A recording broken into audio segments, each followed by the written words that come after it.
Hey guys, welcome to my first recipe video. I love steak and it is Valentine's Day, which means it's time for a steak with your significant other. So I thought I would show you guys how I prepare a ribeye steak and how I think everyone should do it, but you know, that's just me. So me and Rachel decided we didn't want to go out on Valentine's Day just because it would take us forever to get reservations, you know, and it would just be chaos. And so we decided we'd stay in our new apartment and cook a steak dinner tonight. So I'm just going to show you in this video how I prepared these two beautiful 15-ounce ribeye steaks. So what I've got here is just a few ingredients. It's all you need. You don't need to overdo it. So all I've got here is some olive oil, some pepper, and some salt. Now what I'm going to do is I'm just going to rub the steaks down with some olive oil. Now what this does is not to drown the steaks in olive oil. It's just a little bit of extra virgin olive oil. Make sure it's extra virgin olive oil, by the way. But anyway, I'm going to rub them down a little bit on each side. And what this does is allows the steaks to not burn when they hit the pan. The pan hits the olive oil first instead of the meat. So it gives you a little time and a little extra char on it, which gives you that grilled steak effect. So, and it really just helps your steak from burning. Make sure you get it around the sides too, because on the fat, you want the fat to caramelize, and that olive oil is going to help you do that.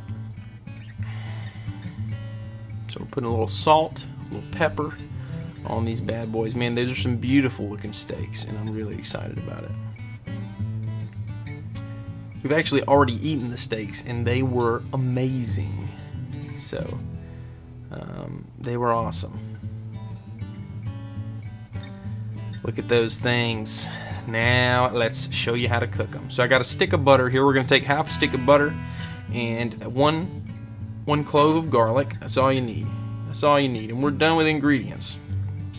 1 clove of garlic and a half a stick of butter. So what the butter's going to do is really going to start shaping the flavor of the steak. Now the garlic, you're just going to crush it, and so you have your whole clove of garlic there, and just maybe cut it in half one time. You don't need to mince it. You don't need to use that because that'll get all down in the steak, and you don't want to bite into a piece of garlic while you're eating your steak. So now let's put some oil in the pan. Be generous, because that oil is going to save your steak.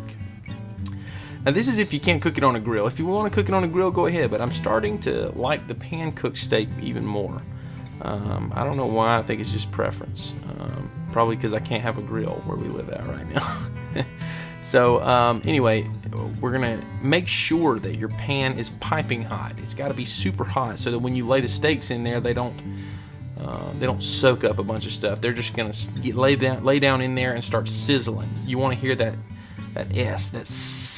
you know, you want to sear the steaks on both sides so that the flavor is trapped in the steak. You don't want to burn it, you know, you just want to sear each side. So and what a lot of people do, they make the mistake of flipping the steak 100 times, and it really does take away the flavor because you don't give the steak enough time to sear on each side. You can see there now you've got that beautiful brown charring going on, and it's seared on that side. And I probably could have left it a little bit longer, but you know. Anyway, so both sides of the steak are looking really good, and we've just got olive oil in the pan right now. That's all we got. Oh, hello. Hey there, I cook a steak for you. So the steaks are here, and now what we're going to do is add in our garlic. Remember that? So we're going to take the clove of garlic and put one at each pole, the bottom and the top. So that garlic's going to start cooking in with that olive oil, and we're going to add our stick of butter. Now you want to put it in the most open place on the pan so that the butter melts the fastest in that spot. You want that butter to melt before your steaks get too overcooked. And you can already see the butter's just falling down the steaks. It's beautiful. I love it. I love some steak. And so one thing that I always do, it doesn't look like it makes a lot of a difference, but I just take the garlic and brush it over those steaks, and man, it really does make a difference. Just give it that extra garlicky butter flavor. Now this is the keystone right here. This is what you have to do. You have to take that butter, olive oil, garlic mixture and baste it over those steaks. Just scoop it up and let it run down over those steaks, and do it as much as you want, as much as you can, because that's what's gonna really shine through in the flavor. And there you've got two beautiful ribeye steaks, and you couldn't ask for a better meal on Valentine's Day. I mean, come on. Fighting the chaos of a restaurant when you can have something even better and cooked to perfection the way you want it in your home.